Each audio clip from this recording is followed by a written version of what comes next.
Good afternoon बचाओ।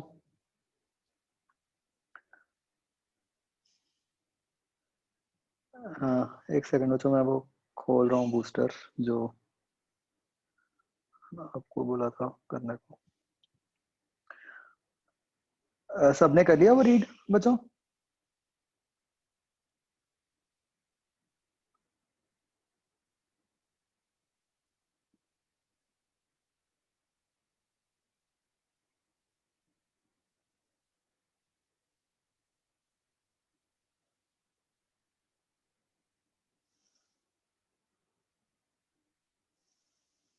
Okay.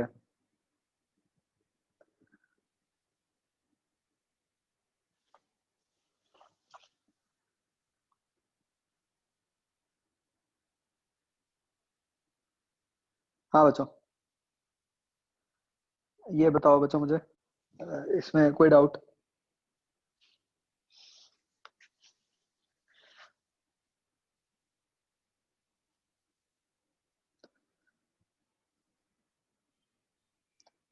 Basically ये cases हैं, सिंपल सी बात। यहाँ पे हमें समझना है कि कौन से इम्पल्सिव हैं, कौन से नहीं है। फर्स्ट केस समझ आ रहा है कि दोनों नॉर्मल इम्पल्सिव होंगे। ऊपर से झटका नीचे वाली बॉल पे आएगा, नीचे वाली बॉल से भी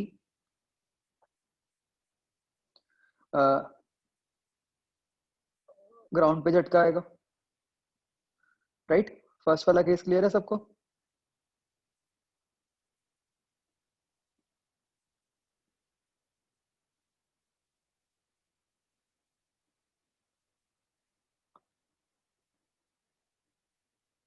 ओके, नेक्स्ट। नेक्स्ट में ये समझ आता है कि N2 इज नॉट इम्पल्सिव,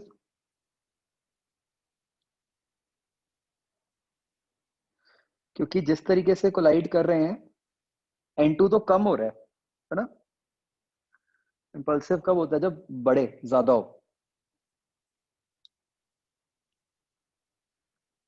यहाँ पे दोनों इम्पल्सिव है। जो ऊपर से नीचे वाली बॉल पे आया, उस कारण से उसका वर्टिकल कंपोनेंट भी आएगा, तो उस कारण से ग्राउंड पे भी आएगा। राइट?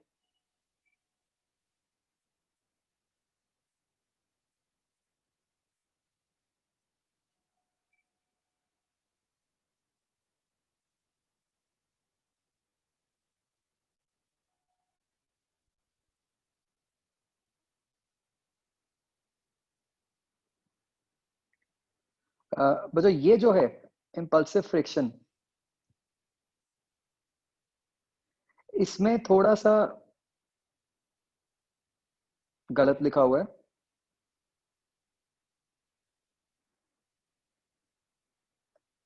यहाँ पे मतलब ऐसा नहीं है कि अगर नॉर्मल इम्पल्सिव है तो फ्रिक्शन पक्का से ही इम्पल्सिव होगी। ठीक है, ये हम केसेस अभी पढ़ेंगे आगे, मैं आपको समझाऊंगा इसके बारे में।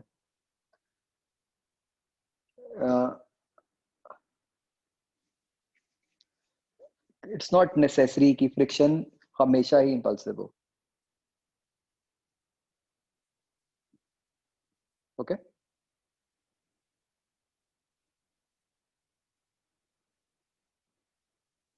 मतलब just to give you an example,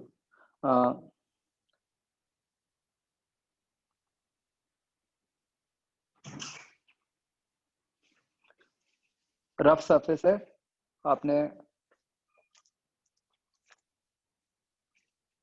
ऊपर से ब्लॉक एक छोड़ दिया।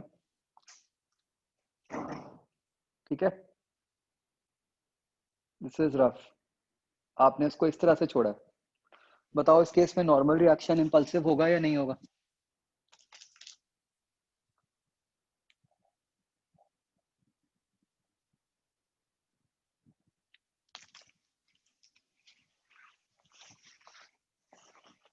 ऑब्वियसली होगा नॉर्मल। What about friction?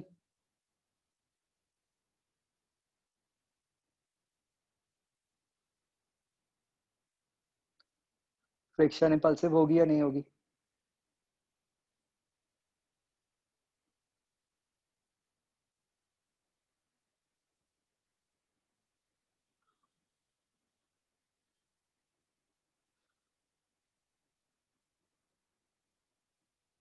नहीं होगी, राइट? फ्रिक्शन तो लगेगी ही नहीं, कोई हॉरिजॉन्टल डायरेक्शन में रिलेटिव मोशन थोड़ी आ रही है, isn't it? तो अगर हॉरिजॉन्टल डायरेक्शन में रिलेटिव मोशन आती तो हम ये बात करते कि हाँ भाई फ्रिक्शन जो है वो इम्पल्सिव हुई।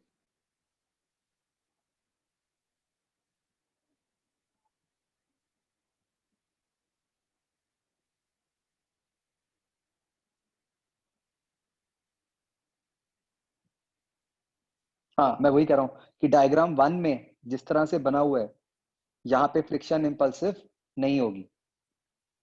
फ्रिक्शन इम्पल्सिव तब होगी अगर मान लो ऐसा होता कि वो जो ऊपर वाली डिस्क है वो रोटेट होके नीचे गिर रही होती, नीचे वाली डिस्क पे। अगर वो डिस्क सिंपली नीचे गिर रही है तो इस केस में फ्रिक्शन इम्पल्सिव नहीं होगी। क्या ये बात समझ आ रही है बच्चों? तो वो लाइन कट कर दो जो लिखी हुई है, friction at both surfaces is impulsive.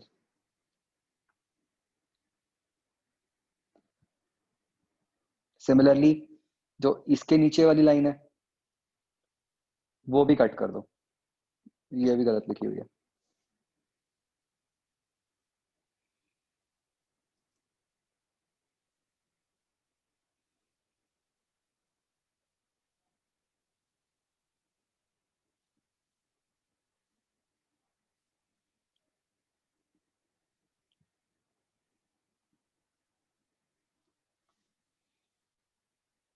ठीक है, तो वहां पे ना जस्ट मेक अ नोट, उसके आगे लिख लो कि friction will be impulsive only when, मतलब दो कंडीशंस हैं कि नॉर्मल रिएक्शन इम्पल्सिव होना चाहिए और साथ में टेंडेंसी ऑफ रिलेटिव मोशन होनी चाहिए। अगर वो ही नहीं है फिर तो फ्रिक्शन की बेसिक कंडीशन ही एलिमिनेट वैलिड होगी।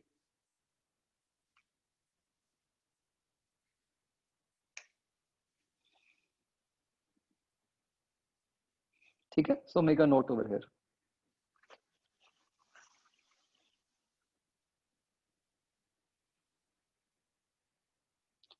Okay, next. ये दोनों लाइंस बच्चों प्लीज कट कर लेना, ठीक है, बाद में कोई कंफ्यूजन ना हो।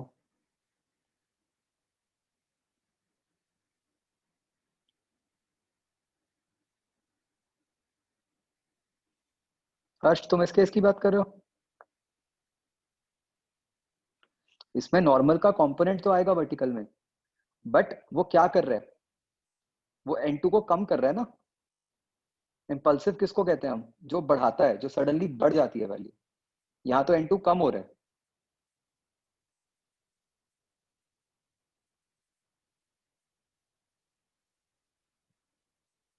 हाँ यहाँ तो आएगा, तो यहाँ तो इसलिए n1 n2 दोनों इम्पल्सिव हो गए।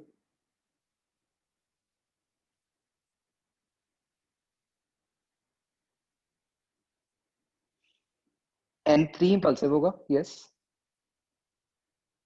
क्योंकि n3 बढ़ रहा है।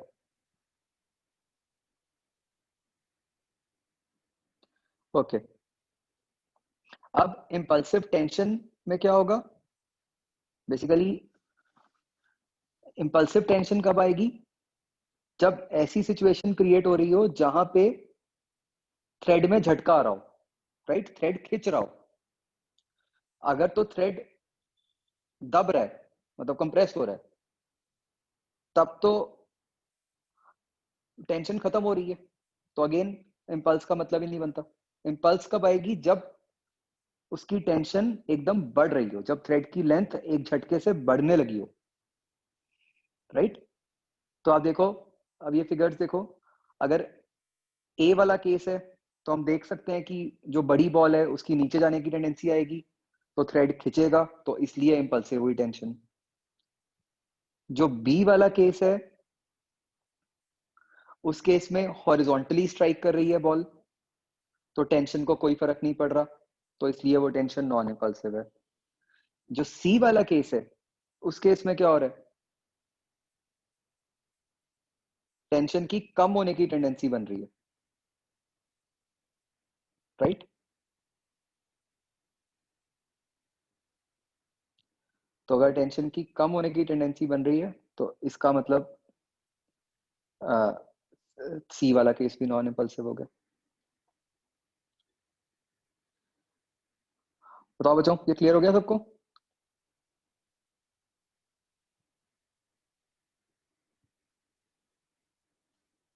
ओके।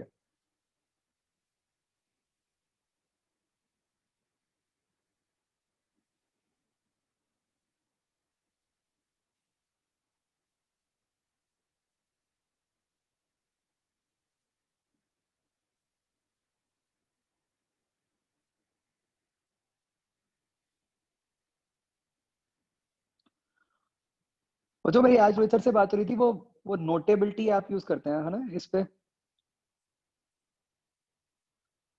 तो मतलब कौन सी बेटर है? मैंने मतलब चलाई नहीं नोटेबिलिटी एक्चुअली कभी।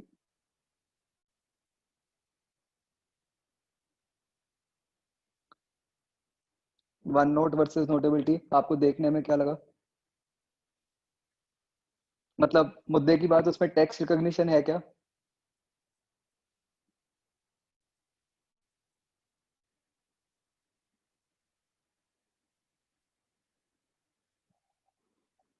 नहीं, सेंड तो इससे भी इजीली हो जाता है, वो तो कोई दिक्कत नहीं है।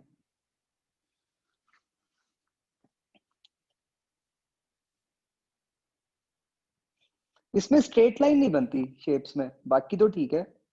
वो मैंने देखा था कि नोटेबिलिटी में वो लाइन बनाओ तो अपने आप स्ट्रेट कर देता है, इसमें करता ही नहीं। ऐसे है वैसी रहेगी।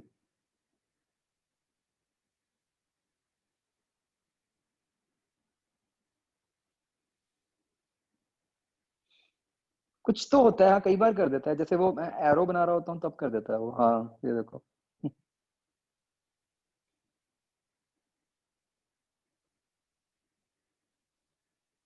सर्कल तो कर ही देता है ठीक, बाकी तो हर शेप बना देता है जैसे भी है।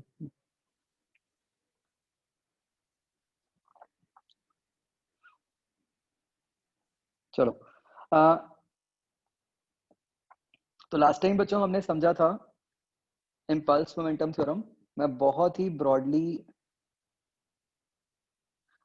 उसका रिकैप ले रहा हूँ। हमने न्यूटन सेकंड लॉ से मॉडिफाई करके इम्पल्स मोमेंटम थ्योरम बनाई थी।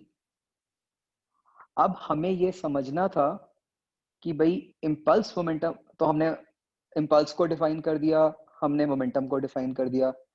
अब हमें ये समझना था कि जब इम्पल्स मोमेंटम थ्योरम अप्लाई करते हैं तो उसके अंदर कौन कौन सी फोर्सेस को लेना है, कौन कौन सी फोर्सेस की इम्पल्स को लेना है। तो कंडीशन ये थी कि जब आप एक बहुत छोटे से इंटरवल के लिए इम्पल्स मोमेंटम थ्योरम लगा रहे हो, तब आप सिर्फ उन फोर्सेस को इम्पल्सिव मानते हो जिन फोर्सेस का मैग्नीट्यूड सडनली बढ़ सकता है। तो हमने देखा कि mg और स्प्रिंग फोर्स तो आएंगे ही नहीं उस केस में, सिर्फ टेंशन एंड नॉर्मल रिएक्शन आएंगे, वो भी इन स्पेशल केसेस जो हमने अभी समझा, राइट?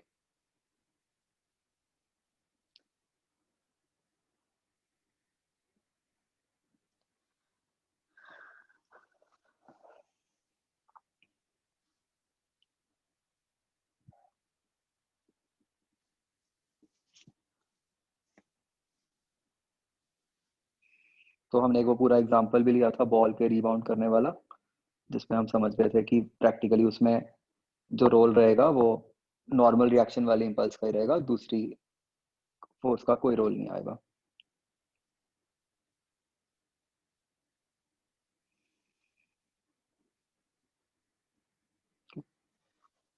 ओके। अब बच्चों इसके बेसिस पर हम बात करते हैं of the principle of conservation of momentum.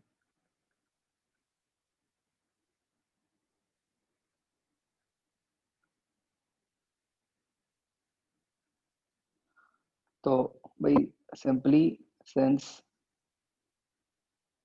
हमने देखा था J is equal to delta P,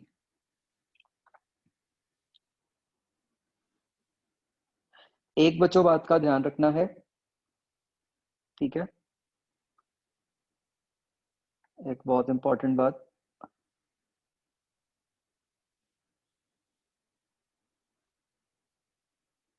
ये बच्चों कौन सी फोर्सेस के कारण है? मतलब इम्पल्सिव तो हो ही गई ऑब्वियसली, एक्सटर्नल या इंटरनल?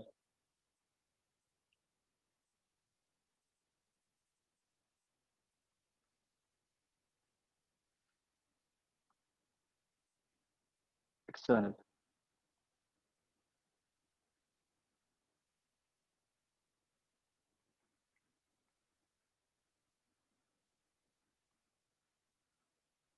ये सिर्फ इम्पल्स मोमेंटम में है। वर्क एनर्जी में जो वर्क डन होता था,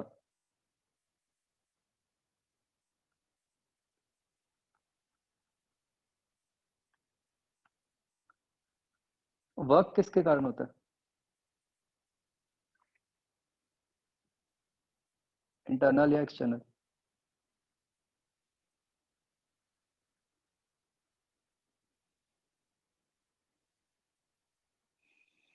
एक बार नोट्स खोलो अपने वर्क एनर्जी थ्योरम के, वहां हमने लिखा है specifically.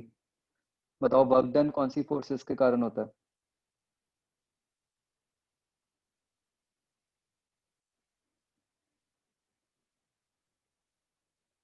So work done is due to all forces. ठीक है, we have not prove this explicitly, कर सकते हैं चाहे तो, जरूरत नहीं है, but work done is due to all forces. तो मतलब हमारे पास क्या कंक्लूजन आ जाता है कि इंटरनल फोर्सेस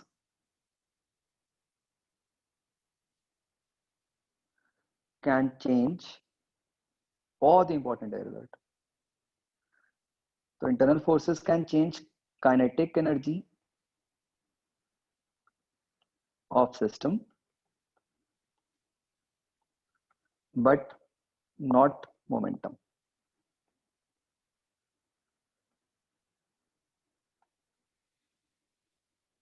वेरी इंपॉर्टेंट।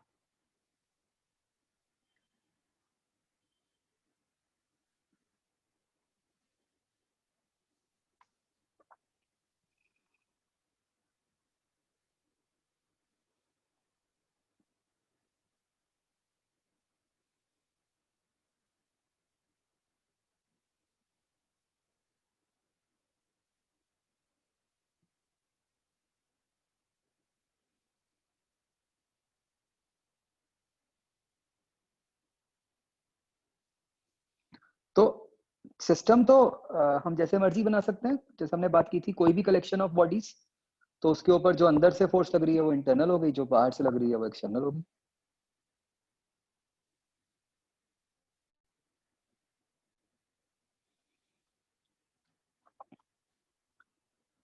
ठीक है, अभी हम एग्जांपल ले लेंगे और क्लियर हो जाएगा।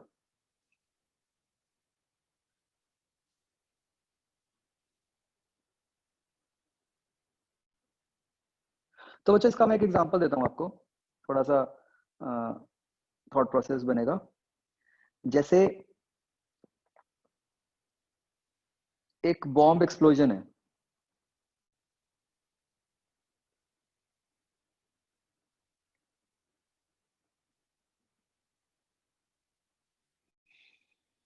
बॉम्ब एक्सप्लोजन में कोई एक्सटर्नल फोर्स आई?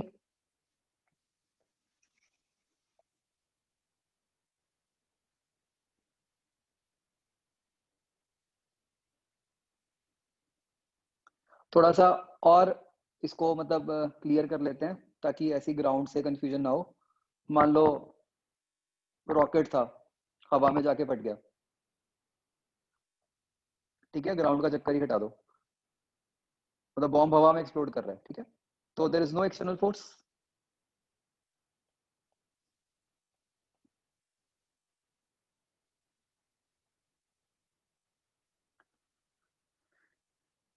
ठीक है, क्या सिस्टम की काइनेटिक एनर्जी चेंज हुई है एक्सप्लोजन में? Obviously yes. एक्सप्लोजन में सारे पार्टिकल्स जो हैं वो अलग अलग डायरेक्शंस में जाना शुरू कर देंगे, राइट? तो काइनेटिक एनर्जी तो बढ़ेगी डेफिनेटली। तो इस केस में जो डेल्टा के ई है that is greater than zero, लेकिन मोमेंटम कांस्टेंट रहा। हाउ?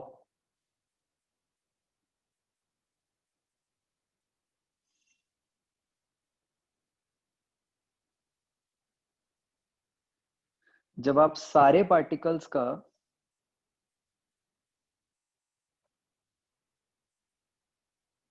एम आई वी आई का वेक्टर सम करोगे वो जीरो आ जाएगा। ठीक है, क्योंकि मोमेंटम वेक्टर क्वांटिटी थी तो मोमेंटम तो जीरो आ सकता है। तो जब आप हर पार्टिकल का इंडिविजुअली ऐड करोगे टर्म्स तो वो जीरो बन जाएगा।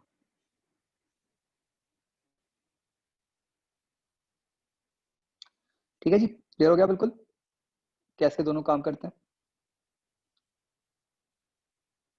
और इसीलिए बच्चों हमें अलग अलग थ्योरम्स बनानी पड़ती हैं, राइट? किसी थ्योरम से कोई फायदा हो रहा है, किसी थ्योरम से कोई फायदा हो रहा है हमें।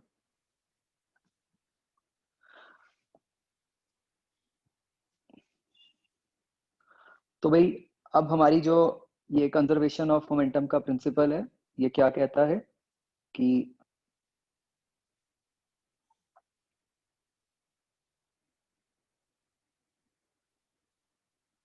if there is no external impulse,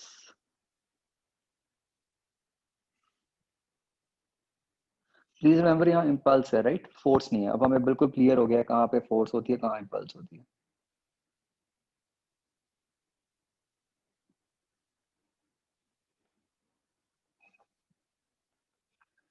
तो इट्स मोमेंटम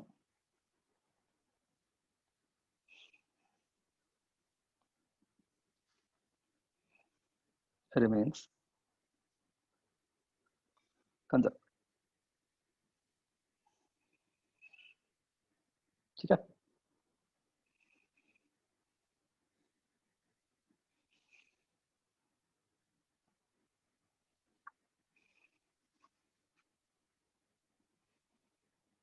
एक एग्जांपल लेते हैं।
ये करो भाई।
मुझे आंसर चाहिए भाई सबका चैट पे।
अच्छा, एक शायद और इन्फॉर्मेशन की जरूरत पड़ेगी।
इतना टाइम बचा?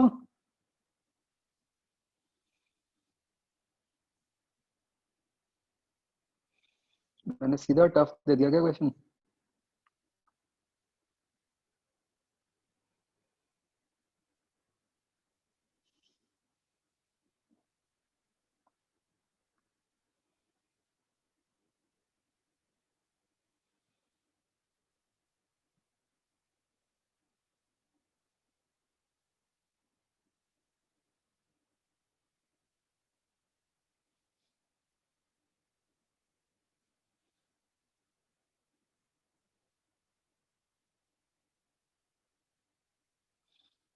3 अलग आंसर्स।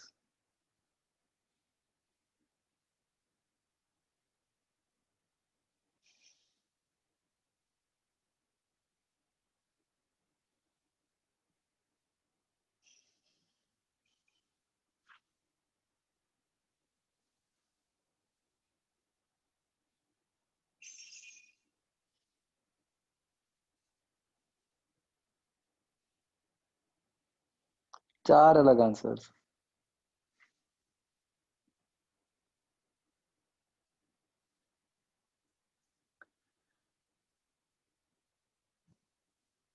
5 अलग आंसर्स। मतलब मैं मेजोरिटी से बता ही नहीं पा रहा हूँ, कई बार ये होता है ना, मेजोरिटी का आंसर आ रहा हो, मैं मान लेता हूँ कि वो ठीक है।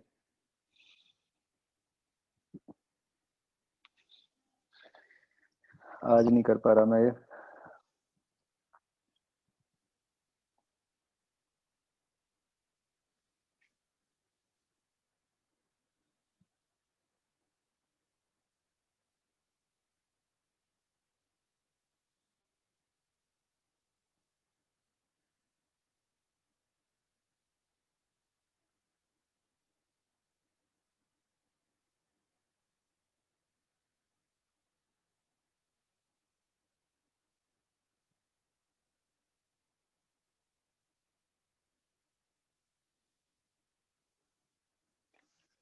रेंज क्या आती है बच्चों इसकी?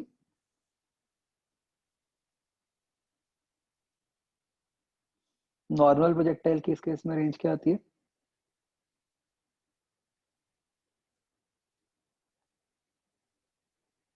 बचा या वो निकाली नहीं?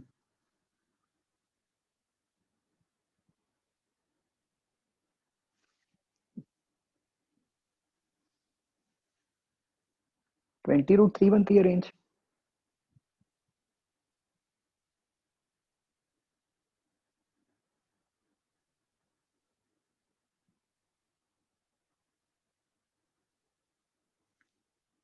हम्म।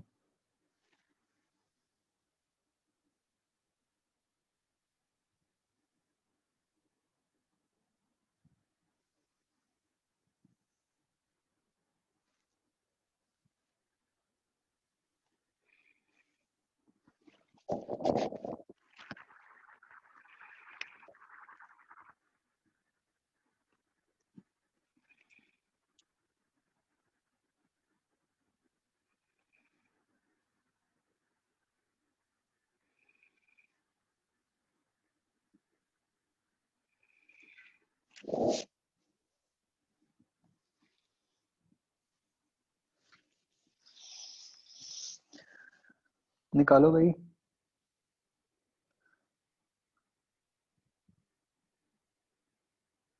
नहीं, मैं 20√3 आंसर की बात नहीं कर रहा था, मैं तो ये कर रहा था कि रेंज, ओरिजिनल रेंज 20√3 है।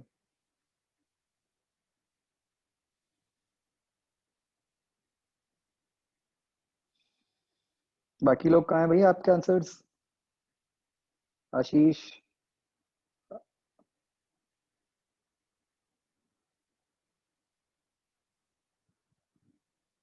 मुझे ओरली नहीं पता आंसर, सॉल्व भी करूंगा आपके आगे।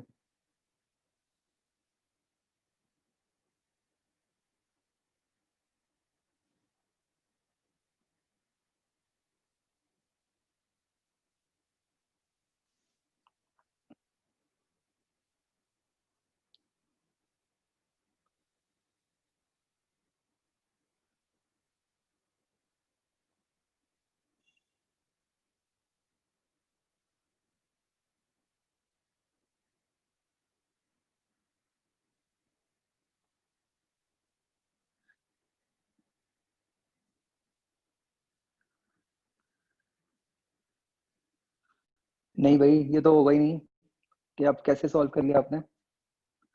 स्टिल इंफॉर्मेशन मिसिंग है।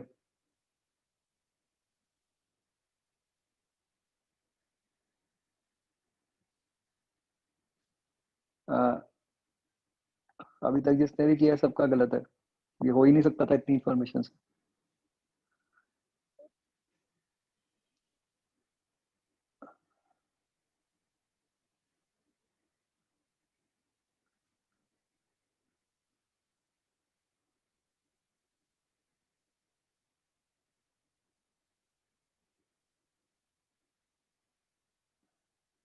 अब करो। अब होएगा।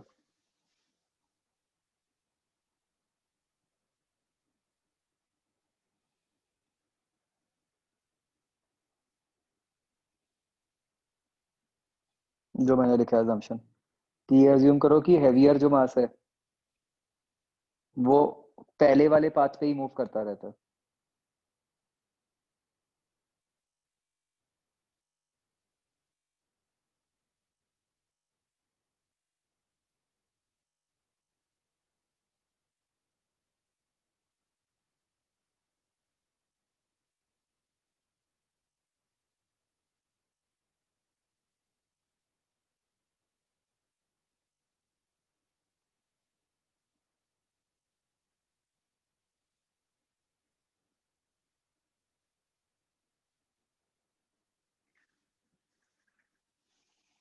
नहीं, एक सेकंड, एक सेकंड बचो, रुको।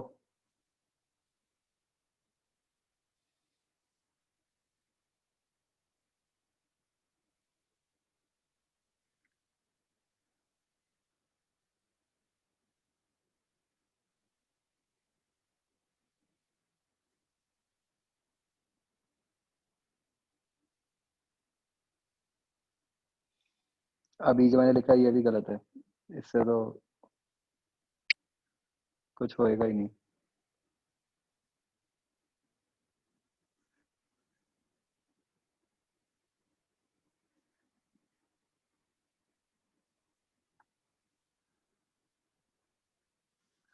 अब देखो, ध्यान से पढ़ो, बचो।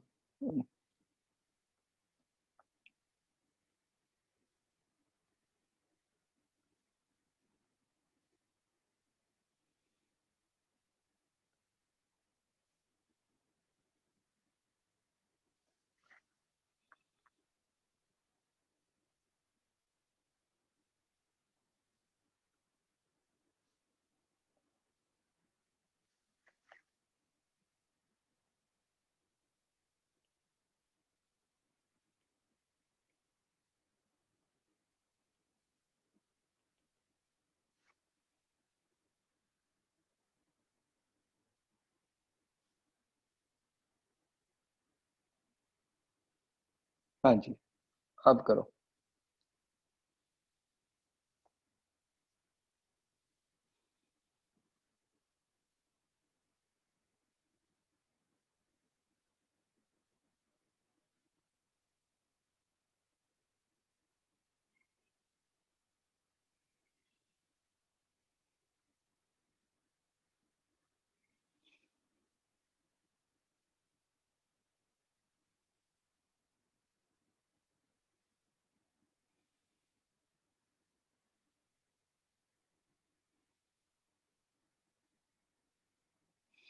अभी भी अलग आंसर आ रहा है।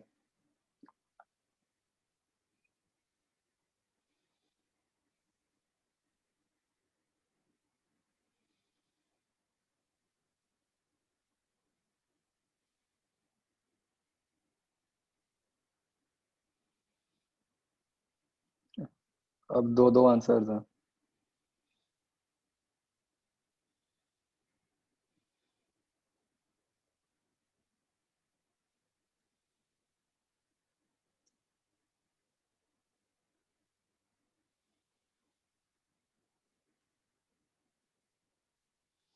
करो भाई, अब फटाफट। अब कोई कंफ्यूजन नहीं होनी चाहिए। बिल्कुल क्लियर सारा कुछ चल गया पता।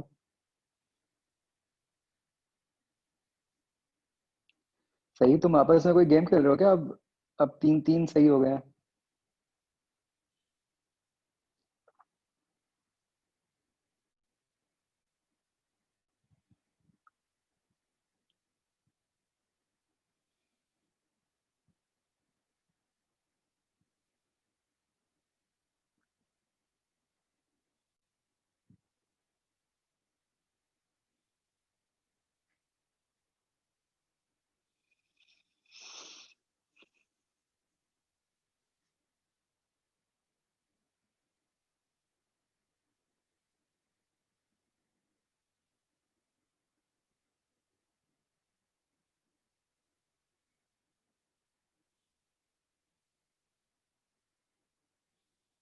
होस्ट पे भेजना है मुझे।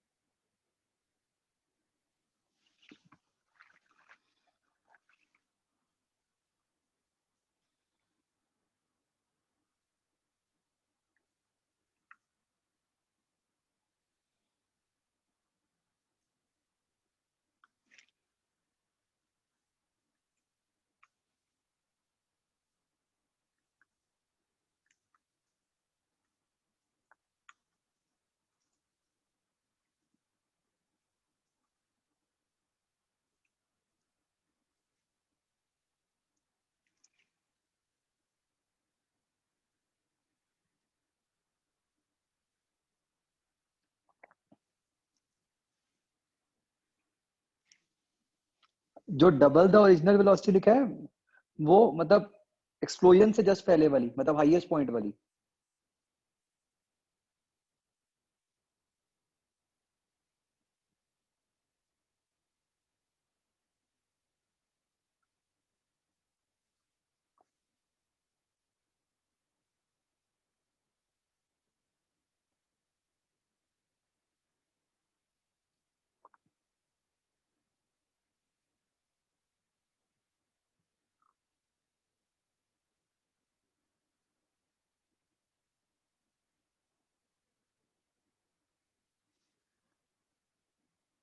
हाँ बच्चों, तो इसका आंसर आएगा 30√3।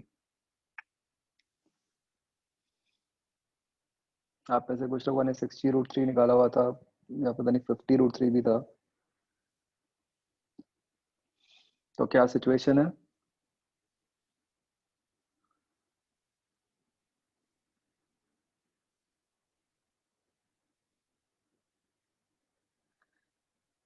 ऐसे हमने फायर किया,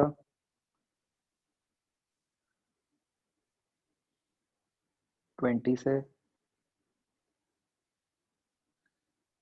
हाईएस्ट पॉइंट पे हमें पता है कि जो वेलोसिटी होएगी वो 10√3 होएगी। अब एक्सप्लोजन हो गया, एम टू एम की वेलोसिटी बता दी आपको कि डबल हो गई। एम की हमें नहीं पता, डायरेक्शन नहीं पता।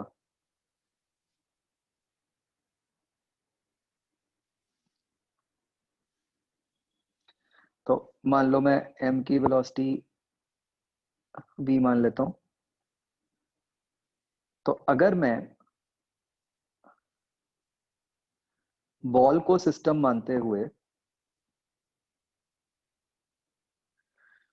तो जैसे बच्चों हमने इनिशियली वर्क एनर्जी में पहले सिस्टम लिखते होते थे फिर थ्योरम लिखते थे, ऐसे ही यहाँ भी हम क्लियर करेंगे कि सिस्टम क्या है। वो बॉल है, बॉल के ऊपर कोई एक्सटर्नल इम्पल्स नहीं लगी, तो हम मोमेंटम कंजर्व कर सकते हैं। मैंने M2M लिख दिया, मतलब मैं इनिशियली 3M मान रहा हूँ मास। ठीक है, तो क्या इक्वेशन बन गई? 3M × 10√3 is equal to 2M × 20√3 plus mv, जिस तरह मैंने लिखा है। तो इससे v आ गया -10√3। तो विच मीन्स कि इस वाले की वेलोसिटी 10√3 है, जितनी आगे को थी पहले उतनी पीछे को आ गई। इन अदर वर्ड्स, ये वाला जो मास है ये तो सिंपली अपना पाथ रिट्रेस कर लेगा, ये तो वापस अपने ओरिजिनल पॉइंट पे पहुंच जाएगा। और जो 2m मास है, क्योंकि उसकी वेलोसिटी पहले से डबल हो गई, तो वो जो क्या होगा नॉर्मली, अगर इस प्रोजेक्टाइल को यहां जाना था, राइट, टोटल 20√3 डिस्टेंस पे, ये 10√3 10√3 हो गए। अब उसकी वेलोसिटी डबल हो गई, हैवियर की, तो वो डबल दूर जाएगा।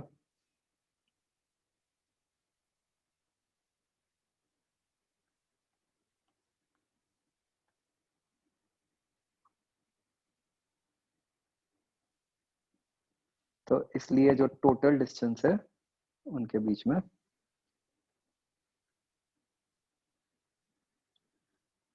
वो 30√3 हो गया। बताओ बच्चों, एनी डाउट?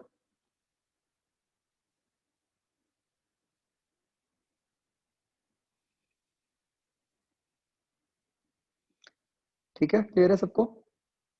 तो कहने को मैं पहले सिर्फ मोमेंटम का क्वेश्चन देने लगा था कि बस वेलोसिटीज बता दो, सो आई थॉट कि कुछ तो मिक्स कर लें साथ में,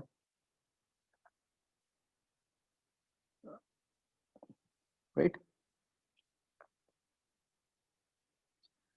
सेकंड पार्टिकल रिट्रेस क्यों करेगा? क्योंकि उसकी वही वेलोसिटी बन गई जो उसकी पहले आगे को थी, वही वेलोसिटी पीछे को आ गई। तो यस, इट्स पॉसिबल, एक्सप्लोजन के बाद वेलोसिटी डबल हो गई हैवियर मास की। वो इंटरनल फोर्सेस लगी होंगी, उन्होंने कुछ किया होगा।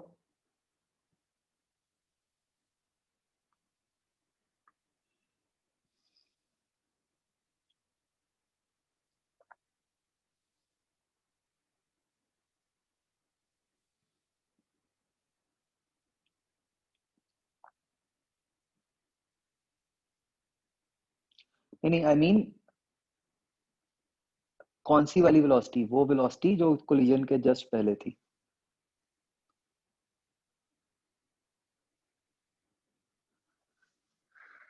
कि किस कौन सी वाली वेलोसिटी का डबल हो गया? मैं उस वेलोसिटी को लिख रहा हूँ कि जो जस्ट बिफोर द कोलिजन वाली वेलोसिटी थी उसका डबल हो गया। ठीक है आदित्य, क्लियर हुआ?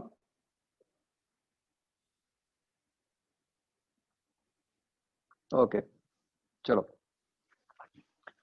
तो अब बच्चों, with this knowledge of momentum conservation, अब हम स्पेसिफिकली बात करेंगे कोलिजन्स की।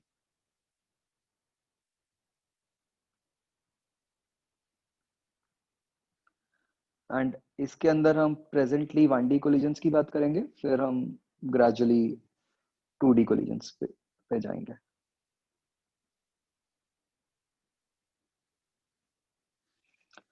तो लेट अस से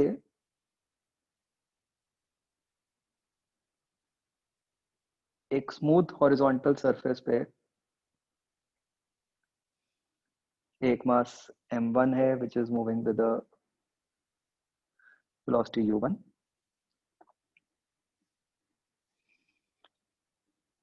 एक और मास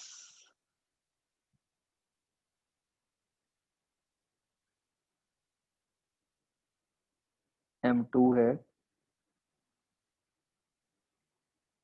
मूविंग विद वेलोसिटी u2। एक सेकंड बच्चों।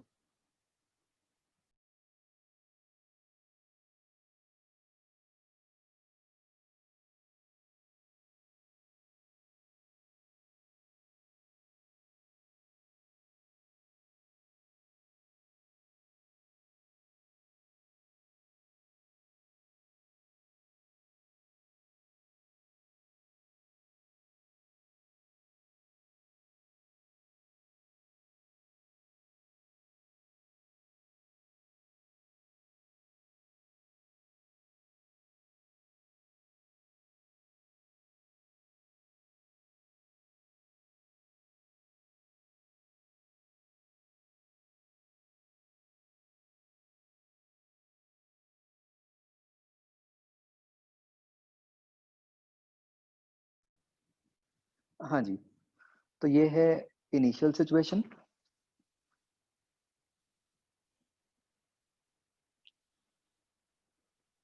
ठीक है, this is the situation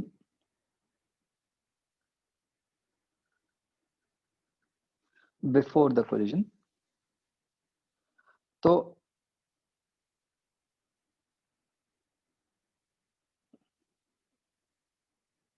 obviously बच्चों, हमें कोलिजन करवाना है तो हमें कंडीशन लगानी पड़ेगी कि u1 is greater than u2, isn't it?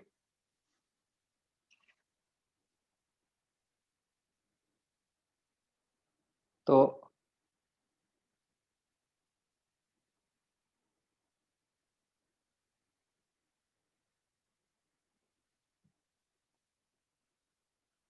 ये सिचुएशन है ड्यूरिंग द कोलिजन।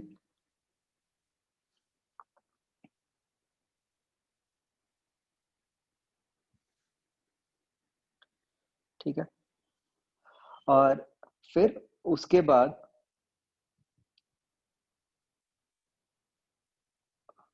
मतलब they are in contact actually. ठीक है,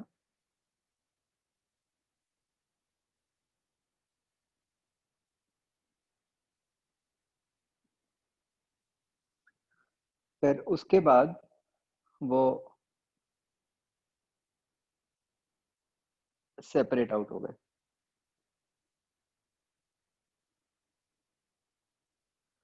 तो this is the situation after the collision.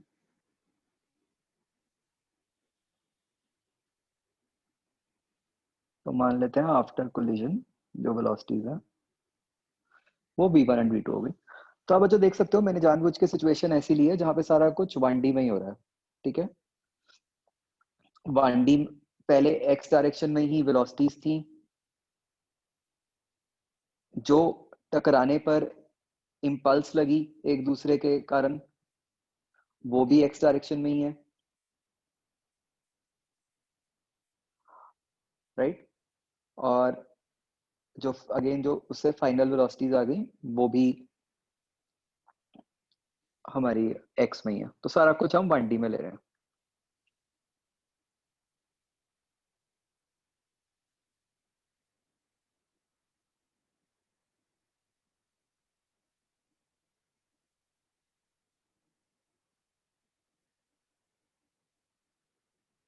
Right, अब बच्चों हमारा जो सिस्टम है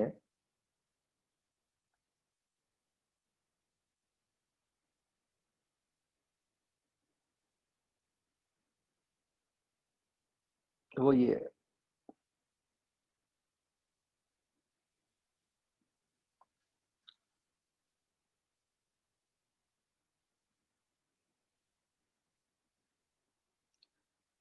तो हमने अपने सिस्टम में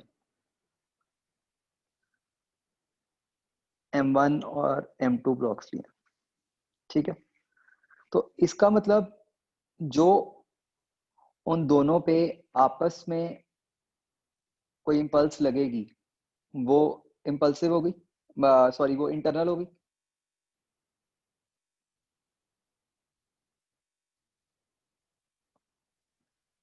तो जो हमने सिस्टम बनाया है, क्या इस सिस्टम के ऊपर बच्चों कोई एक्सटर्नल इम्पल्स लग रही है?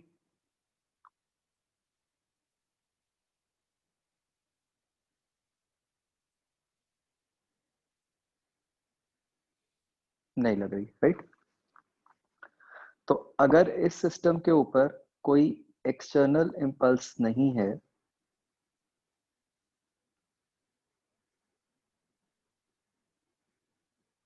तो इसका मतलब इस सिस्टम का मोमेंटम कंजर्व होना चाहिए।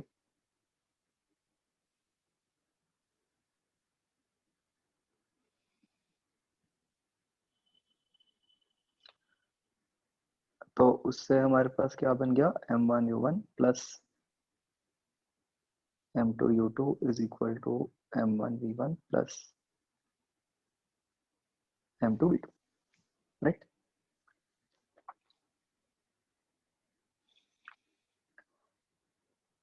तो ये एक इक्वेशन आ गई हमारे पास, but we have two unknowns, right. हम v1 और v2 दोनों निकालना चाहते हैं। तो अब बच्चों ध्यान से समझना,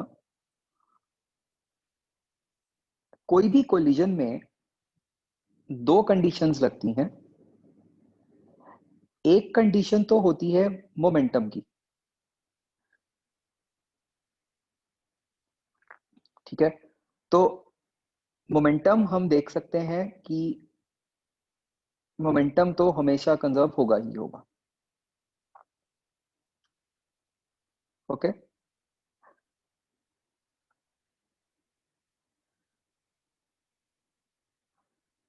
अब जो दूसरी कंडीशन आती है बच्चों, दूसरी कंडीशन निकल के आती है फ्रॉम एनर्जी। ठीक है, तो ये जो कोलिजन है बच्चों, कोलिजन में होता क्या है broadly energy wise?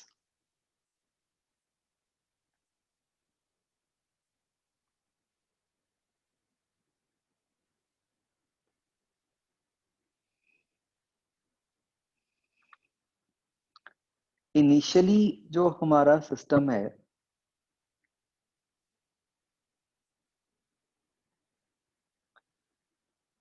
It has just kinetic energy, isn't it? दोनों की वेलोसिटीज हैं, तो उनके पास काइनेटिक एनर्जी होगी।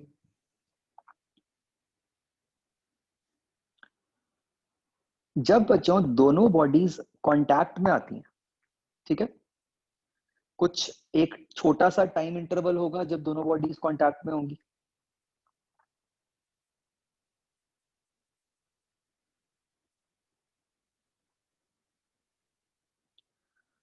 So during the interval,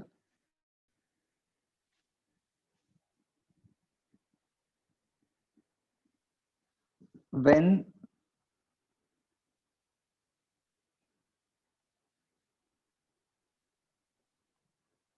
both bodies are in contact,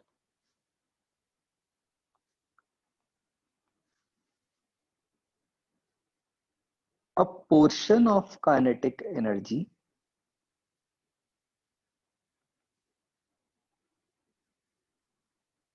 converts to potential।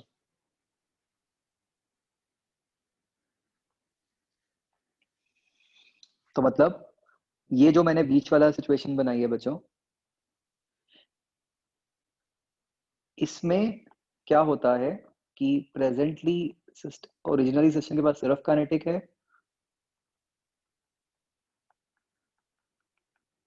In between उसके पास काइनेटिक और पोटेंशियल दोनों हो जाते हैं, और बाद में सिर्फ काइनेटिक हो जाती है। ये हम ये समझे पहले, तो पोटेंशियल आया क्यों? कांटेक्ट में आने के कारण पोटेंशियल क्यों आया होगा बच्चों?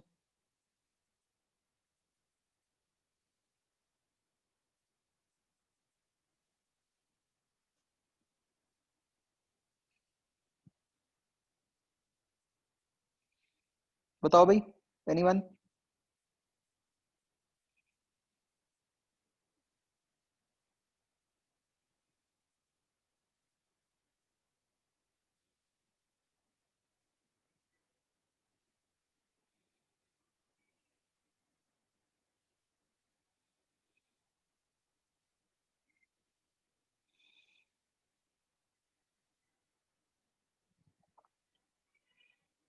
सो मतलब व्हाट हैपेंस इज कि बॉडीज थोड़ी सी डिफॉर्म हो जाती हैं।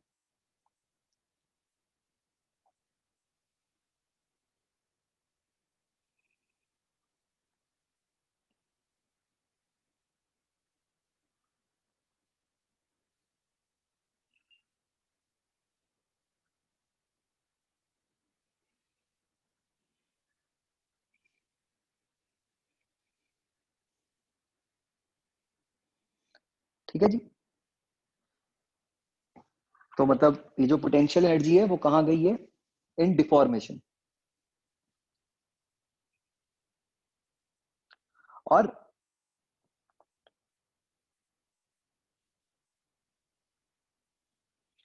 बाद में सिस्टम के पास फिर काइनेटिक एनर्जी है।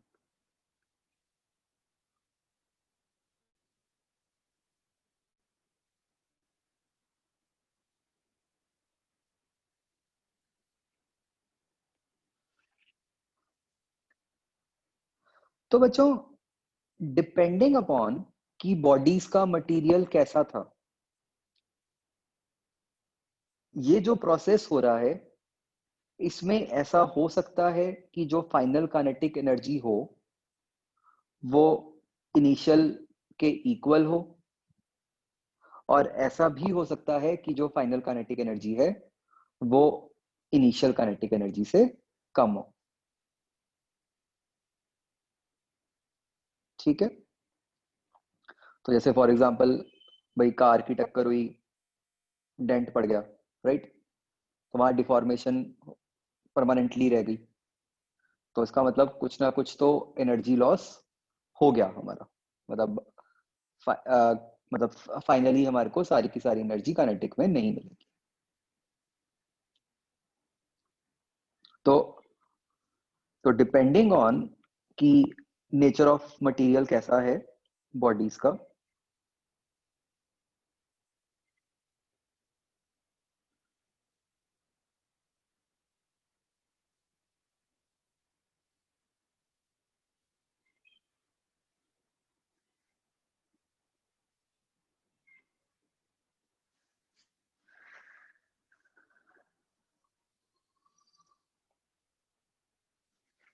तो फाइनल काइनेटिक एनर्जी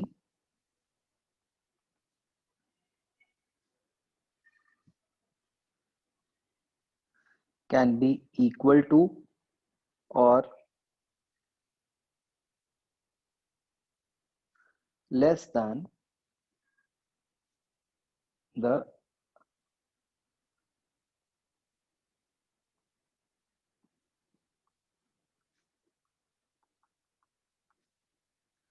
ठीक है जी।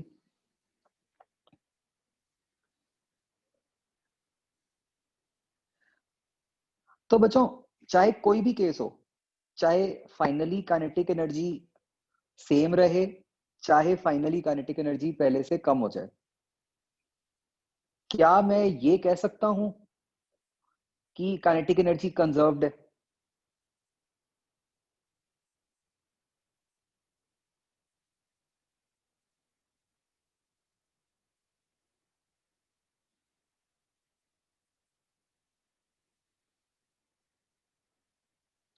ध्यान से सोचो, what can I comment about the conservation of kinetic energy? Can I से कि काइनेटिक एनर्जी कंजर्व्ड है या नॉट कंजर्व्ड है?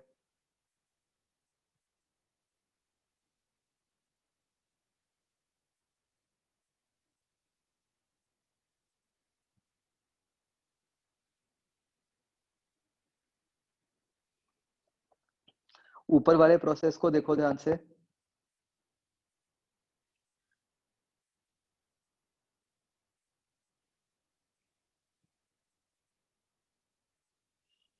Yes.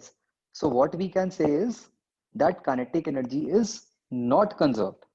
काइनेटिक एनर्जी तो कभी भी कंजर्व नहीं रही बच्चों। जब हम कहते हैं काइनेटिक एनर्जी कंजर्व्ड, इसका मतलब होता है कि उसकी वैल्यू हमेशा सेम रहे। कोई भी टाइप का मटेरियल हो, इन बिटवीन काइनेटिक एनर्जी तो चेंज हुई है ना, पोटेंशियल में कन्वर्ट तो हुई है ना, बाद में चाहे फिर काइनेटिक में कन्वर्ट हो जाए, बट इन बिटवीन तो कम हुई है ना।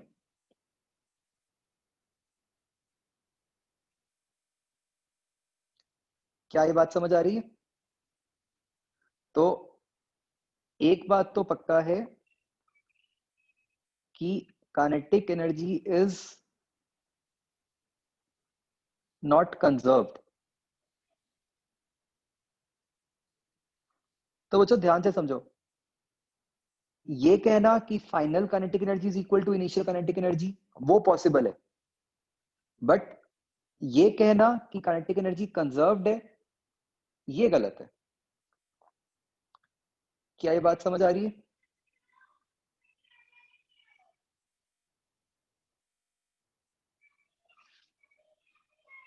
Very important statement to understand.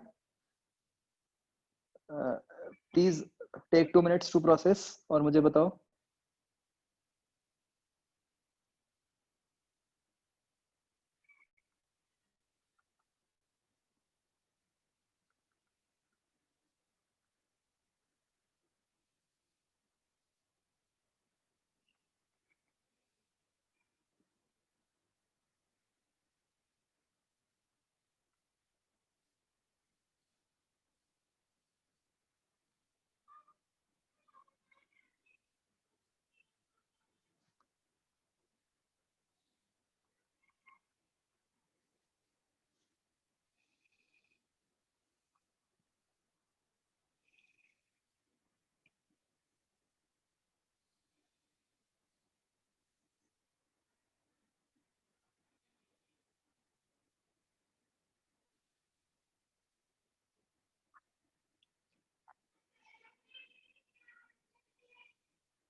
Yes, conserved means कि हर टाइम पे सेम रहना चाहिए उसको, right?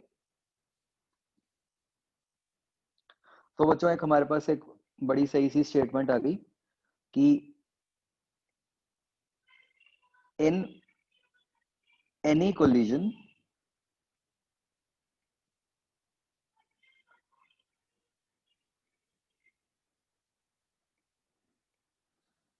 momentum is always conserved,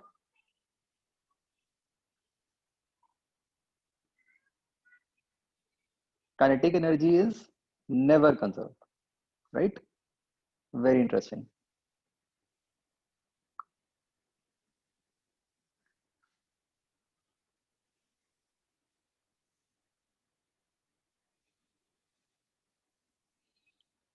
बच्चों समझ आ गया? एक बार प्लीज सारे यस नो करके बता दो।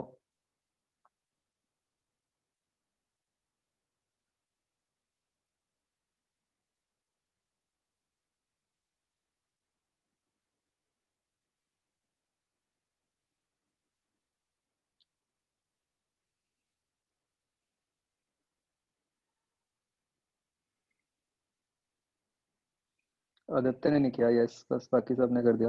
आदित्य बताओ क्या कंफ्यूजन है?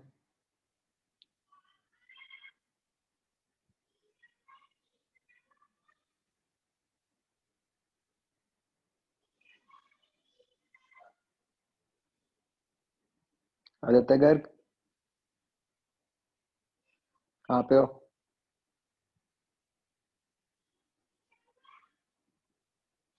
आदित्य सो रहे हो?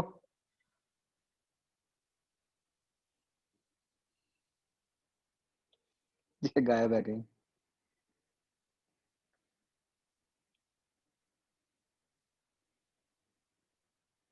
इसकी आदत है क्लास में सोना।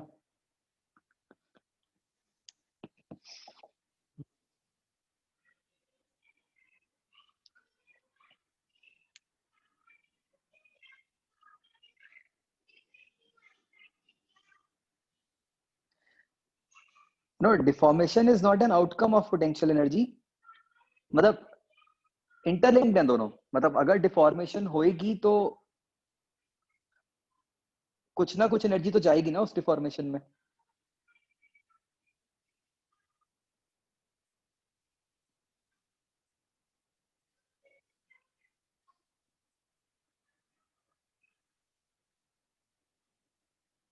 ये हो सकता है कि यस, डिपेंडिंग अपॉन मटेरियल, कई बार ऐसा हो जाता है कि वो होती तो वो पोटेंशियली है। अगर डिफॉर्मेशन है तो उसके साथ पोटेंशियल एनर्जी तो आएगी ही आएगी। ठीक है, वो बात अलग है फर्दर कि वो एनर्जी उससे रिकवर की जा सकती है कि नहीं की जा सकती। ठीक है, बट डिफॉर्मेशन में जो एनर्जी जाती है उसको तो हम पोटेंशियली कहते हैं। मतलब अगर हम एग्जांपल लें, जैसे आप स्प्रिंग को डिफॉर्म करो वर्सेस आप कोई प्लास्टिक बॉडी को डिफॉर्म करो, तो दोनों केसेस में जो एनर्जी गई उसको हम पोटेंशियली कहते हैं। वो बात अलग है कि स्प्रिंग तो वापस रिस्टोर करके वो एनर्जी को दे देगा। प्लास्टिक जो है वो उस एनर्जी को नहीं देगा, वो तो बस चली गई उसके अंदर ही एनर्जी। ठीक है, एंड आप एक एक्सेप्शनल केस मान सकते हो कि अगर बॉडीज कंप्लीटली रिजिड हो तो भाई तब कोई डिफॉर्मेशन ही नहीं होगी। बट वो प्रैक्टिकली होता नहीं है। मतलब डिफॉर्मेशन तो हर केस में कुछ ना कुछ होती है, चाहे कम चाहे ज्यादा होती है। मतलब आपके पास परफेक्टली रिजिड बॉडीज नहीं हो सकती कभी भी।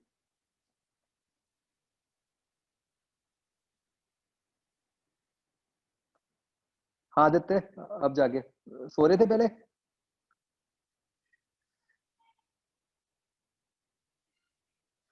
अच्छा, ये हो गया क्लियर एनर्जी वाला?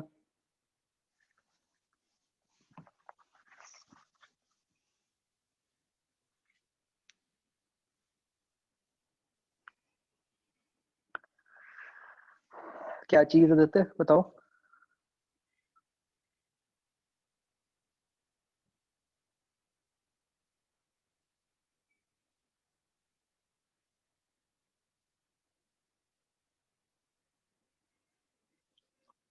हाँ, मैं फिर से रिपीट कर रहा हूँ कि जब आप किसी भी बॉडी को डिफॉर्म करते हो, ये वैसे आगे एक चैप्टर आएगा अपना, उसमें और क्लियर हो जाएगा। जब आप किसी बॉडी को डिफॉर्म करते हो तो उसके अंदर एनर्जी जाती है, ठीक है। कुछ केसेस में ये पॉसिबल होता है कि उससे एनर्जी वापस मिल जाती है, ठीक है। कुछ केसेस में ऐसा भी हो सकता है कि वो एनर्जी हमें वापस मिलेगी, मतलब वो उस बॉडी के अंदर परमानेंट डिफॉर्मेशन होगी, तो फिर हमें वो एनर्जी वापस नहीं मिलेगी, ठीक है। एंड एनीवेज, मतलब जो हमारा कंसर्न है अभी, वो तो ये है कि भाई हाँ, एनर्जी जा रही है, ठीक है। इन बिटवीन एनर्जी काइनेटिक से कम हो रही है।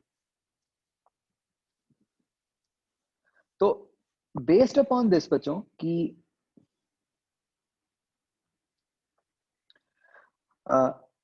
कि कोलिजन में एनर्जी को क्या हो रहा है, हम उसके बेसिस पर कोलिजन्स को कुछ टाइप्स में क्लासिफाई कर देते हैं।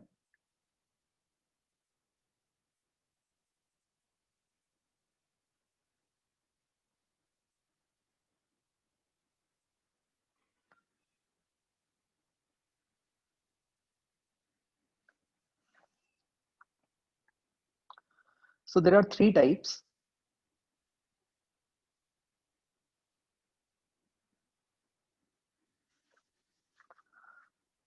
The first type of collision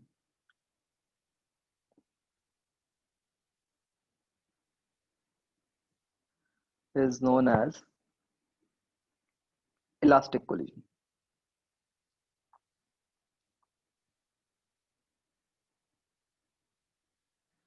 तो इलास्टिक कोलिजन की बच्चों खासियत ये होती है कि इस केस में the final kinetic energy is equal to the initial kinetic energy. मतलब there is no loss of kinetic energy from system. तो नो डाउट इन बिटवीन जरूर चेंज हुई होगी एनर्जी काइनेटिक से पोटेंशियल, बट फाइनली वो सारी हमें वापस मिल गई। तो इसलिए जितनी पहले थी काइनेटिक एनर्जी उतनी ही बाद में है हमारे पास।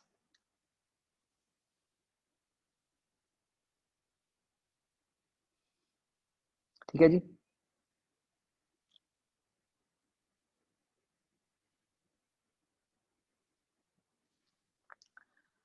अगला जो बच्चों टाइप ऑफ कोलिजन होता है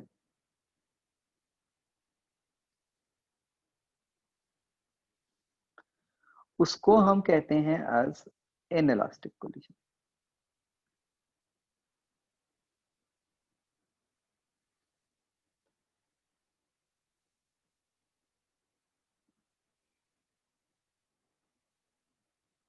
तो एक इनइलास्टिक कोलिजन में बच्चों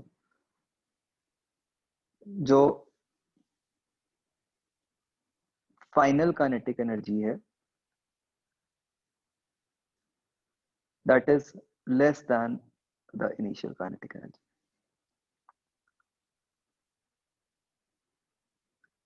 So there is loss of kinetic energy. ये बच्चों जो लॉस होता होगा, मुझे बताओ किस फॉर्म्स में होता होगा आपके अकॉर्डिंग।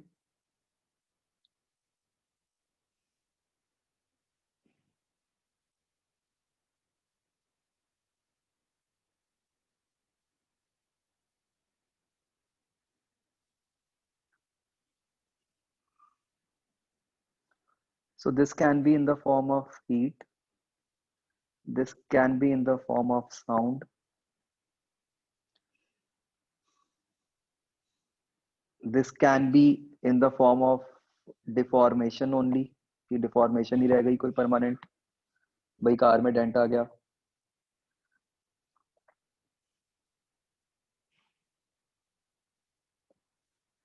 And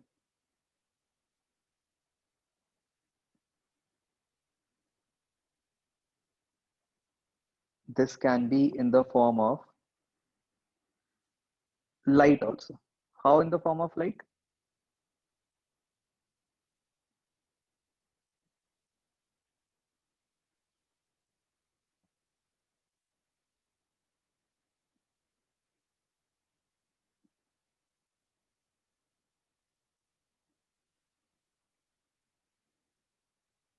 Sparks, right? कि कोई बहुत ही धमाकेदार कोलिजन हुआ है जहां स्पार्किंग वगैरह भी होगी, तो वहां लाइट भी प्रोड्यूस हो सकती है।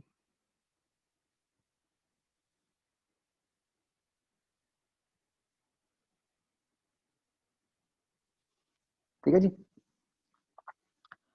अगला जो टाइप होता है बच्चों,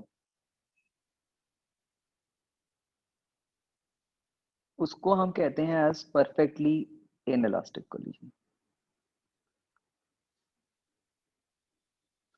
तो ऑब्वियसली यहां पर भी the kinetic energy final is less than the initial kinetic energy.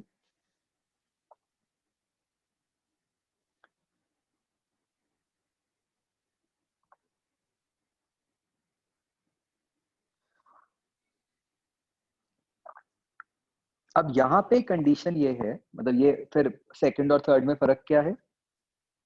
इस केस में देर इज, इस केस में क्या हो जाता है बच्चों, जो बॉडीज हैं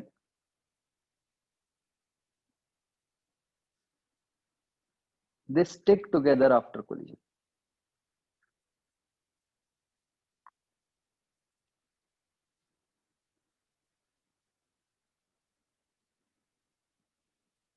ठीक है, फॉर एग्जाम्पल जहां बॉडीज कोलिजन के बाद स्टिक कर गई आपस में,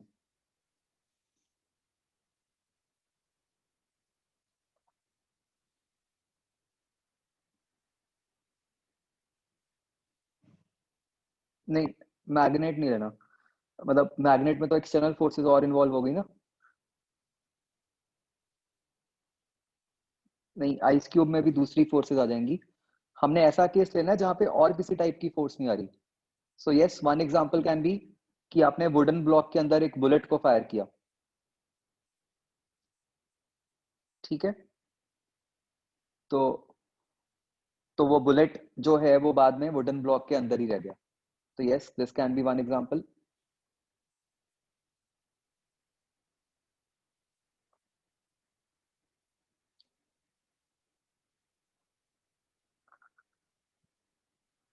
अनदर एग्जांपल कैन बी, आपने एक हाइट से कीचड़ नीचे गिरा, तो कीचड़ क्या होगा, बस जमीन पे ही रह जाएगा। ठीक है, तो ये है cases of perfectly inelastic collision. So please note there is nothing like perfectly elastic collision. अगर इलास्टिक है तो बस वो एक ही केस है जो पहला केस है। इनइलास्टिक में दो होते हैं। Can you think of some example of elastic collision? Obviously exactly elastic तो कहीं नहीं होता, बट चलो फिर भी मतलब काफी एक्सटेंट तक। नहीं, पूल टेबल बॉल्स का तो इलास्टिक नहीं होता।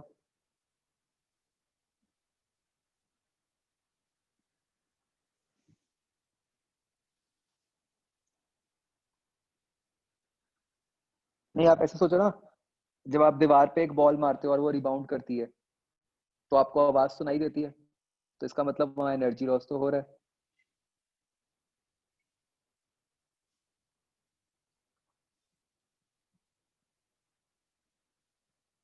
फिजिकली सोचो। आपने कभी वो सुनी या देखी है जो क्रेजी बॉल्स?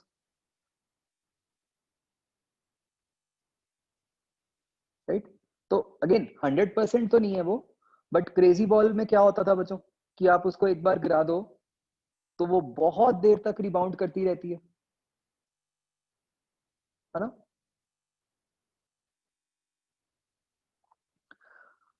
कंपेयर टू अगर आप एक नॉर्मल प्लास्टिक बॉल लोगे या रबर बॉल लोगे, तो उसको आप छोड़ोगे तो क्या होगा, वो थोड़ी सी देर बाद रिबाउंड करके जमीन पे ही रह जाएगी। तो एक क्रेजी बॉल कंपैरेटिवली ज्यादा देर तक रिबाउंड करती रहती है। और आपने ये भी शायद अगर देखा तो ऑब्जर्व किया होगा कि क्रेजी बॉल के केस में जो आवाज है वो बहुत कम आती है टकराने पे, राइट? तो क्रेजी बॉल में जो एनर्जी लॉस हो रहा है वो बहुत कम हो रहा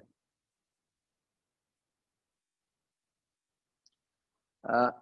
बिलियर्ड बॉल वाला कैसे पता चल रहा है हमें कि वो इलास्टिक इन इलास्टिक है? सिंपली इससे कि जब आप उसको हिट करते हो तो आवाज तो आती है ना, तो इसका मतलब एनर्जी लॉस तो हो रहा है,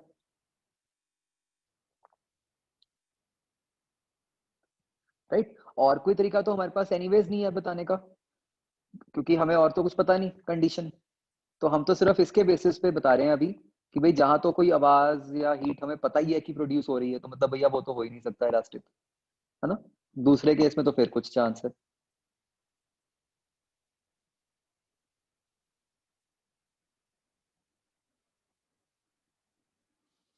ओके, तो बच्चों अब हमें ये पता कैसे चलेगा कि किस केस में कौन सा कोलिजन हो रहा है, राइट? ये तो अब अलग अलग केसेस में अलग अलग हो सकता है।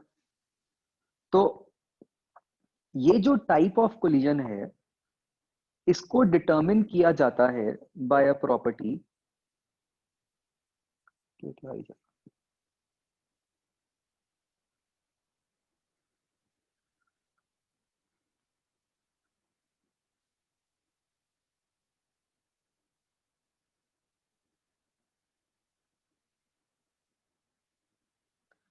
बच्चों ये जगह छोड़ देना, ये जहां लिख रहे हो ना।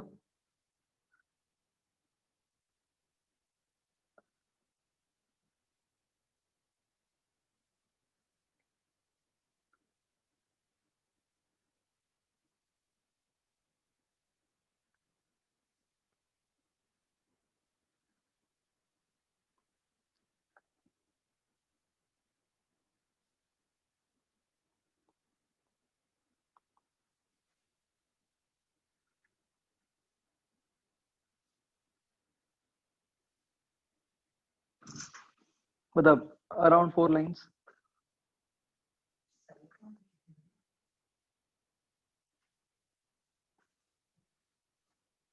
इस प्रॉपर्टी को हम बच्चों कहते हैं कोफिशिएंट ऑफ रेस्टिट्यूशन।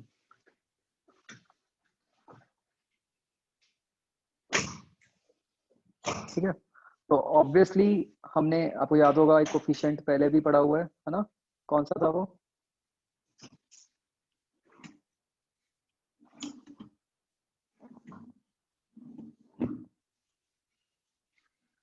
फ्रिक्शन का, राइट?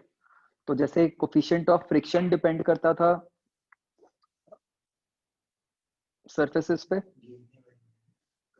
ऐसे ही ये जो कोफिशिएंट ऑफ रेस्टिट्यूशन है ये भी डिपेंड करता है on the nature of surfaces.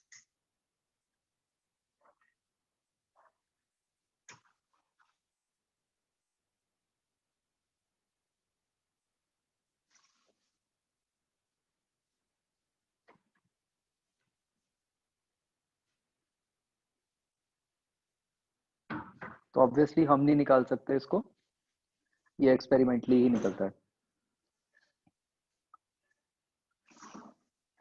इसको बच्चों हम डिनोट करते हैं with E.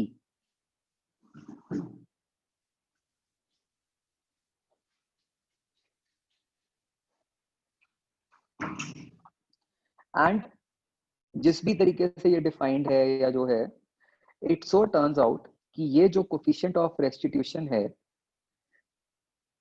This is equal to, मतलब we can't prove this,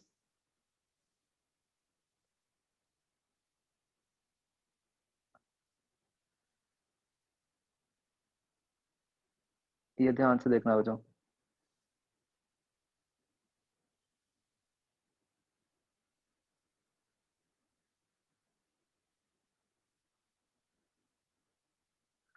so e is equal to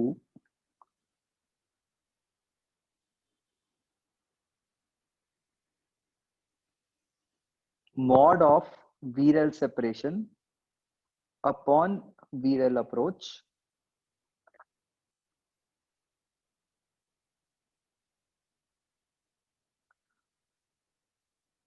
and वो भी कौन सी डायरेक्शन वाला? along the direction of collision.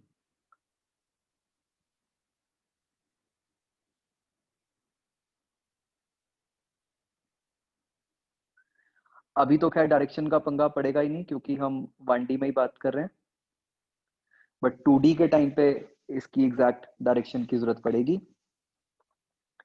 तो देखो हमने क्या लिखा है, VREL separation upon VREL approach, मतलब relative velocity of separation upon relative velocity of approach। इसका क्या मतलब हुआ? relative velocity of separation का क्या मतलब हुआ भाई? सेपरेशन कब हो रही है? कोलिजन के बाद। तो इसका मतलब है VREL आफ्टर कोलिजन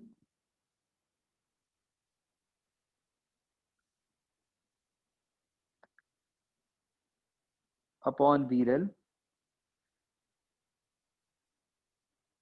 अप्रोच कब हो रही है? कोलिजन से पहले। एंड हमने हर्ष, अब मैंने रिकॉर्डिंग भेजना बंद कर दिया, अब मेरा भी यूट्यूब चैनल है, उस पे अपने आप आ जाती है रिकॉर्डिंग रिकॉर्डिंग।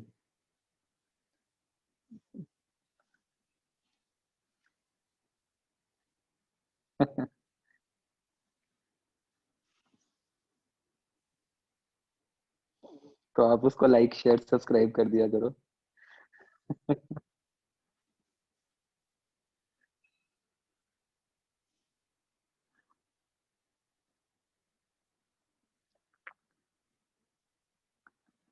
तो ये बच्चों हमने मॉड इसलिए लगाया हुआ है बिकॉज हम जब रिलेटिव वेलोसिटी निकालते हैं तो वो प्लस माइनस आ सकती होती है ना, तो इसलिए कि we are interested only in magnitude. ठीक है जी।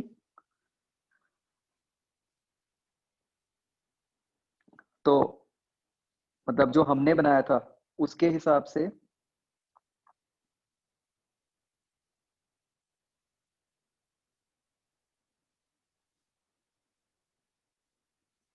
ई क्या बन गया फॉर्मूला वाइज? ई क्या बन गया जिस तरह से हमने लिखा था ऊपर? न्यूमरेटर में क्या आएगा? अच्छा बच्चों एक बात आप ये समझ सकते हो कि कोलिजन के बाद V2 will be greater than V1।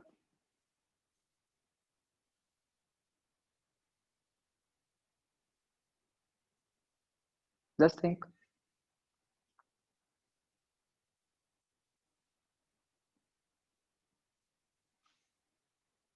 भाई अगर ये होगा तभी तो कोलिजन खत्म होगा, अदरवाइज तो कोलिजन खत्म ही नहीं होगा, है ना?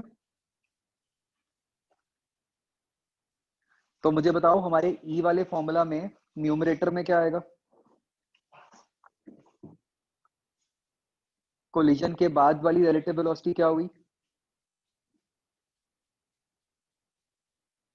नहीं, इसका मास से कोई लिंक नहीं हुआ भाई। जो जो भी मास आगे है उसकी वेलोसिटी तो ज्यादा होनी पड़ेगी ना, अगर कोलिजन फिनिश हुआ है तो।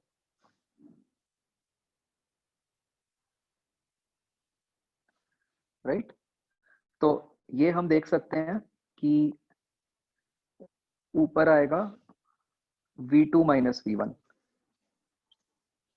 तो अगर मैं इसको प्रॉपर V2 माइनस V1 ही लिख रहा हूं तो फिर मॉड का चक्कर ही नहीं पड़ा, है ना?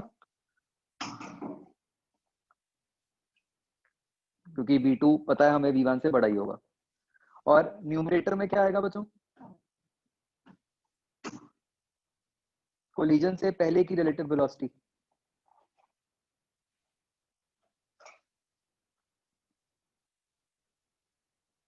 तो तो so that will be U1 minus U2। तो इसको U1 माइनस U2 ही लिखना चाहिए। उससे क्या हो जाएगा कि अगेन डिनोमिनेटर भी पॉजिटिव आ गया अपना, है ना?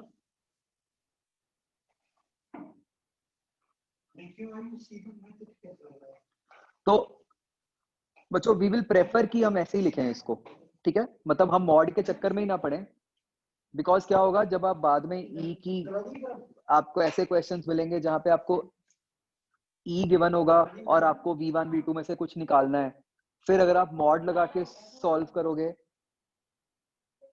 तो वो फिर आपको केसेस लेने पड़ेंगे, तो वो केसेस में पढ़ो ही मत। आप पहले ही इस तरह से लिखो कि जो आपकी वैल्यूज बन रही हैं वो पॉजिटिव ही बन रही हैं।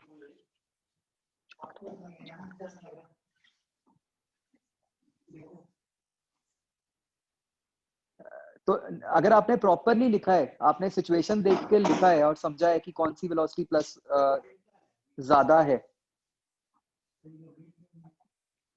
नहीं अभी हम देखेंगे आगे, हर क्वेश्चन में बिल्कुल पता चल जाता है कि कौन सी वेलोसिटी बड़ी होगी कौन सी छोटी होगी, वो कंफ्यूजन ही नहीं होगी आपको कभी,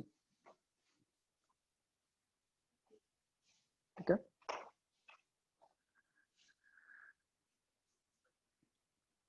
ठीक है, तो बच्चों क्या होता है, अब वापस यहां आ जाओ,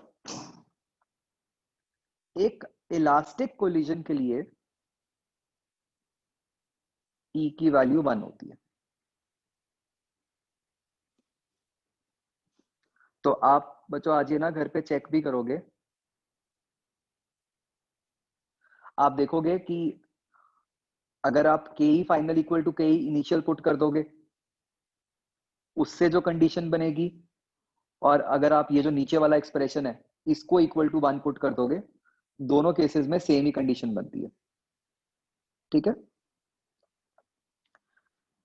जो इनइलास्टिक कोलिजन होता है बच्चों, उस केस में जो ई होता है दैट लाइज बिटवीन 0 to 1, तो अगर आपको क्वेश्चन में दिया हुआ है इनइलास्टिक कोलिजन, तो वहां पे हमेशा आपको ई की वैल्यू गिवन होगी, जस्ट लाइक जैसे फ्रिक्शन वाले क्वेश्चंस होते थे, है ना, मतलब कि हमारे पास कोई मेथड नहीं है जिससे हम कोफिशिएंट ऑफ फ्रिक्शन निकाल पाएंगे, हमें वो तो गिवन ही होगा, ऐसे ही यहाँ पे भी हमें कोफिशिएंट ऑफ रेस्टिट्यूशन जो है वो गिवन ही होगा। एंड जो परफेक्टली इनइलास्टिक कोलिजन होता है बच्चों,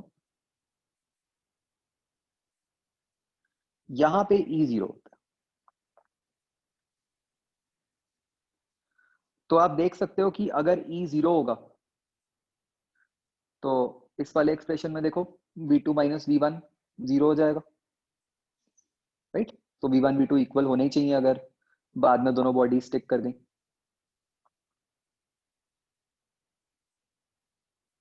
अंडरस्टूड एवरीवन?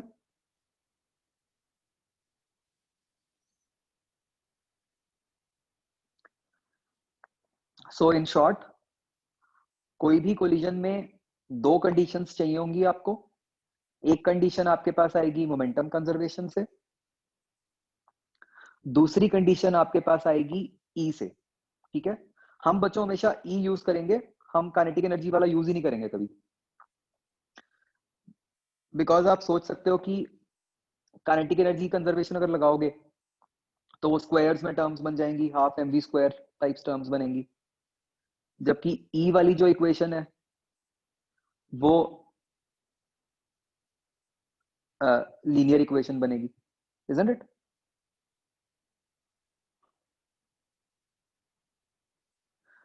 और ज्यादा एडवांटेज किसमें साइन की प्रॉब्लम नहीं होगी आदित्य, ई वाले में या एनर्जी वाले में?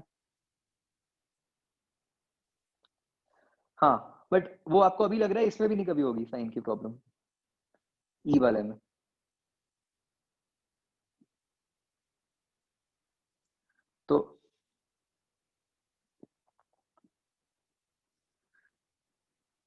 तो एक कंडीशन आपके पास मोमेंटम से आ गई, दूसरी कंडीशन ई से आएगी, बस, राइट। इन दोनों कंडीशंस को अप्लाई करके हम V1 V2 निकाल लेते हैं, ठीक है जी, सबको क्लियर हो गया?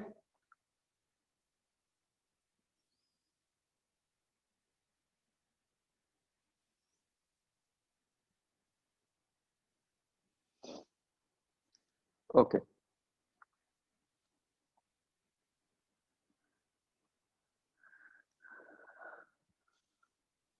तो बच्चों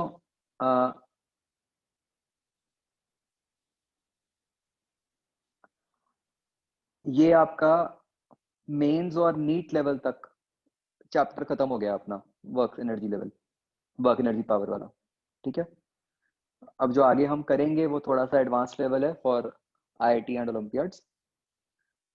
तो मतलब you can complete the module.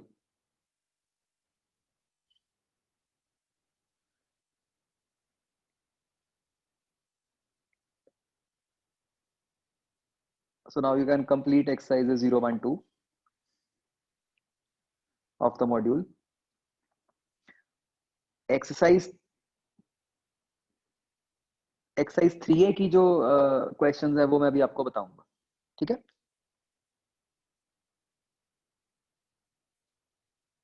ये कल तक नहीं करना complete, this is till Monday.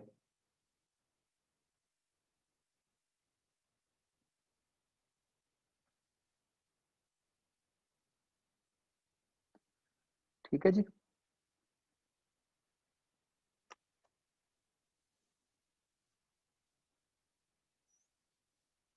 वो आदित्य जब डिस्कस करेंगे तो मुझे याद कराना, ये जो भी क्वेश्चन है 3A वाला जो आप कह रहे हो, है ना।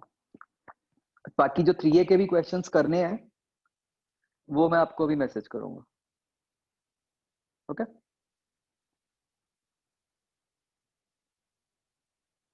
चलो ठीक है बच्चों, ओके देन। आज वाले चैप्टर में भाई बहुत सारी थ्योरी थी और बहुत इंपॉर्टेंट थ्योरी थी, प्लीज रिवाइज इट प्रॉपरली।